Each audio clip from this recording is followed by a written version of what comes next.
شادی کی نیت سے محبت کرنا کیا جائز ہے؟ کیا کسی لڑکی سے محبت کر سکتے ہیں جب کہ اس کا مقصد زنا کرنا نہ ہو بلکہ شادی کرنا ہو؟ دیکھو، کسی لڑکی سے محبت کرنا تو ٹھیک نہیں ہے، ہو جائے تو شادی کرو فوراً اس سے، شادی نہیں ہوتی تو وہاں سے دماغ ہٹا کے کہیں اور ٹرائی کرو، یہ ہے۔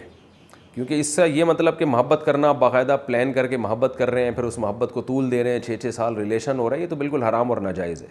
محبت کرنا الگ چیز ہوتی ہے، محبت ہو جانا الگ چیز ہے۔ اللہ نے مرد اور عورت کی ایک دوسرے کی طرف رغبت رکھی ہے، بعض دفعہ کسی کے حالات سن کر یا کسی پہ نظر پڑ جاتی ہے تو انسان اس کی طرف مائل ہوتا ہے، یا کسی کے حالات پتہ چلتے ہیں تو انسان اس طرف مائل ہوتا ہے۔ تو جب ایسی طبیعت مائل ہو کسی مرد کی کسی عورت کی طرف، تو اللہ نے ایک نکاح کا راستہ رکھا ہے، بھائی آپ اس کے بارے میں تحقیق کریں، نکاح کا پیغام بھیج دیں، قبول ہو جائے تو ٹھیک ہے، نور علی نور نہیں ہو تو وہاں سے دماغ ہٹا دیں، بس اس سے آگے بڑھنے کی کسی کو بھی اجازت نہیں ہے۔ قضا نمازوں کی تعداد یاد نہ ہو تو کیسے پڑھیں؟ قضا نمازیں کیسے ادا کریں جبکہ پتہ بھی نہ ہو کہ ہم سے کتنی نمازیں قضا ہوئی ہیں؟ کامران احمد انڈیا سے۔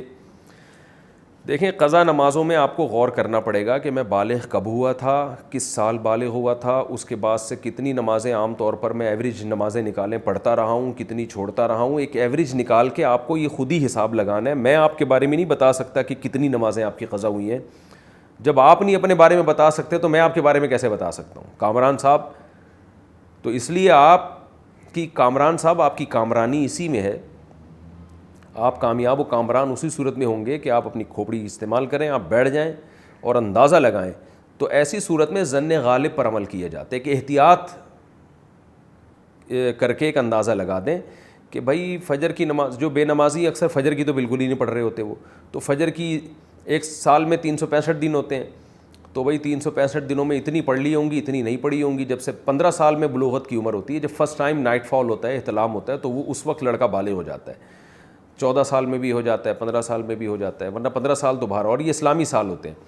تو آپ اندازہ لگا لیں ایک سال میں، اچھا اسلامی سال میں تو دن بھی کم ہوتے ہیں، تو ایک اندازہ لگا لیں آپ کہ بھئی ایک سال میں اتنی فجر چھوڑی ہوں گی، اتنی ظہر چھوڑی ہوں گی، 365 دنوں کے حساب سے یا 355 دنوں کے حساب سے لگا لیا، اور ایک ڈائری بنائیں، اس میں لکھیں کہ بھئی فجر کی اتنی نمازیں، ظہر کی اتنی، عصر کی اتنی، مغرب کی اتنی، عشاء کی اتنی، اور احناف کے ہاں چونکہ وطر بھی واجب ہے، اس کے کیا دلائل ہیں یہ بھی موقع نہیں ہے، تو وطر بھی قضا کرنا واجب ہے، تو اس کی بھی قضا کرنی پڑے گی، تو اتنے وطر چھوٹ گئے مجھ سے۔ تو اس طرح سے پھر جو نماز آپ پڑھتے چلے جائیں اس کو کاٹتے چلے جائیں۔ یہ لکھنا ضروری ہے، کیونکہ میں نے دیکھا ہے جو لوگ قضائے عمری صرف اندازے سے شروع کر دیتے ہیں نا، وہ پھر بہت کنفیوز ہو جاتے ہیں بعد میں، وہ پڑھتے رہتے ہیں ان کو پتہ ہی نہیں چلتا۔ تو ڈائری میں لکھیں ضرور کہ اتنی نمازیں میرے ذمہ باقی ہیں، اور جو ہوتی چلی جائے اس کو یعنی اس کو کٹ کرتے چلے جائیں یا ریکارڈ میں لکھتے چلے جائیں۔ تو اس میں پھر یہ ہے کہ ترتیب سے پڑھنا ضروری نہیں ہے کہ فجر پہلے پھر ظہر پہلے، یہ بھی ہو سکتا ہے ساری فجر پہلے نمٹا دیں، ساری ظہریں اس کے بعد، ساری عصریں اس کے بعد، ساری مغربیں اس کے بعد، سارے عشاء اس کے بعد، سارے وطر اس کے بعد، یہ بھی ہو سکتا ہے۔ یہ بھی ہو سکتا ہے کہ ترتیب سے پڑھیں، فجر کے ساتھ فجر، ظہر کے ساتھ ظہر، عصر کے ساتھ عصر، وہ آپ پر ہے۔ نیت کیسے ہوگی؟ نیت یہ ہوگی، اب آپ کو کیا پتہ آپ کس دن کی فجر پڑھ رہے ہیں، تو آپ جب نیت یعنی فجر پڑھیں گے تو یہ نیت کریں گے، اچھا فجر کی نماز، قضا نماز ظہر میں بھی پڑھی جا سکتی ہے، ظہر کی فجر میں پڑھی جا سکتی ہے، یعنی اس کے کوئی مخروع ٹائم نہ ہو، باقی کسی بھی ٹائم پڑھی جا، عصر کے بعد بھی پڑھی جا سکتی ہے، فجر کے فرض کے بعد بھی پڑھی جا سکتی ہے۔ فجر اور عصر کے بعد نوافل جائز نہیں ہے، لیکن پچھلی قضا نماز بہرحال جائز ہے۔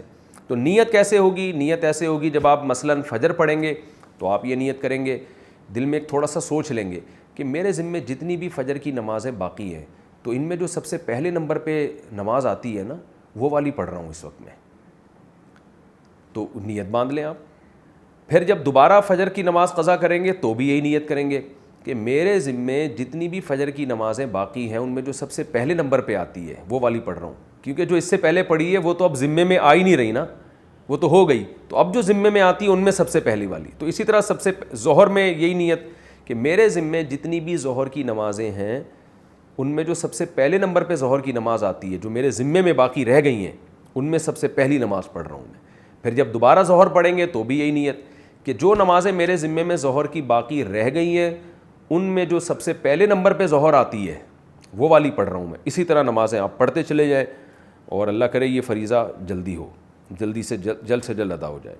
اور یہ جو لوگ کہتے ہیں نا کہ جب نمازیں اتنی ساری رہ جائیں تو قضا ذمے میں یعنی ہے ہی نہیں, یہ بالکل غلط قول ہے, اس کی کوئی دلیل نہیں ہے کسی کے پاس.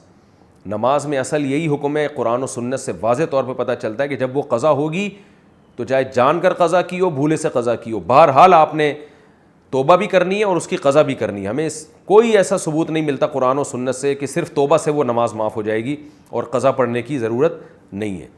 حدیث میں آتا ہے دین اللہ احق و ان یقضی, صحیح حدیث ہے کہ اللہ کا قرضہ اس بات کے زیادہ لائق ہے کہ اس کو ادا کیا جائے. تو یہ بالکل ایک باطل قول ہے, کالعدم قول ہے جو ہمارے اہل حدیث بھائی کہتے ہیں کہ قضاء عمری اسلام میں نہیں ہے. یہ بالکل کالعدم قول ہے, اس کی وجہ سے آپ اپنے ذمے نمازوں کا بوجھ لے کے جائیں, یہ بالکل غلط ہے. توبہ سے گناہ معاف ہوتے ہیں, قضائیں معاف نہیں ہوتی توبہ سے, یہ خوب اچھی طرح سمجھ لیں. ہاں کوئی غیر مسلم اگر مسلمان ہوا ہے اس کے ذمے قضاء عمری نہیں ہے, کیونکہ جب وہ غیر مسلم تھا تو نماز اس پہ فرض ہی نہیں تھی.